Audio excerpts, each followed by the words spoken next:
прибрежно-парковой зоне столицы Ингушетии Махмуд Али Калиматов побывал на месте строительства детского сада на 220 мест. В соответствии с планом-графиком дошкольное учреждение должно было быть сдано подрядчиком «Стройарсенал» еще в декабре 2019 года. Но, по его словам, сроки сдвинулись из-за погодных условий и отсутствия подведенных коммуникаций. На сегодняшний день готовность детского садика составляет 70%. На стадии завершения фасадная часть идут внутриотделочные работы. По словам подрядчика, строительство завершится в мае текущего года. Значит, он последний срок одобрит.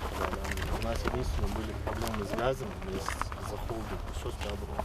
Если тех условия, сети электрические, газовые, воды, у вас возникают вопросы, то надо обращаться за помощью. Значит, деньги есть?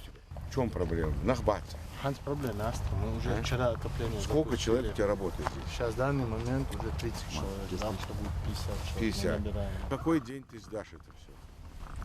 До 1 мая. Все расписать поминутно. Кто, что, когда должен делать. Они с бой тебе объекты будут давать.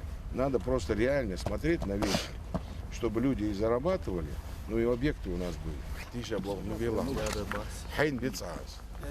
Вы хамин баас. Вы республики Бана. Это же детский сад. Там школа.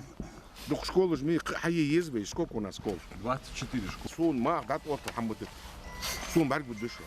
Глава региона отметил, что для предотвращения срыва сроков строительства из-за каких-либо проблем подрядчики обязаны вовремя обращаться за помощью в правительство, тем более, когда речь идет о технической составляющей. Далее Махмуд Али Калиматов побывал в Назрани, где продолжается возведение школы на 720 мест.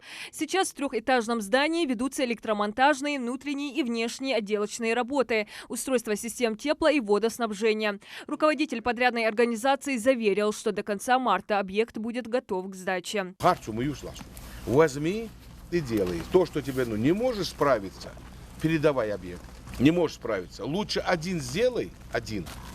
В последующем, чтобы тебе дали еще объекты. Но если не справляешься, не надо их брать. Долги, ай, власть ответить. По итогам выезда Махмуд Али Калиматов поручил профильным зампредам и министрам взять на контроль работы на указанных объектах. Напомним, что по данным регионального Минстроя в республике до конца года построят 14 детских садов и 11 школ. Диана Дударова, Хусейн Гагиев, Юсуп Ханеев, Рахман Суров, Новости 24.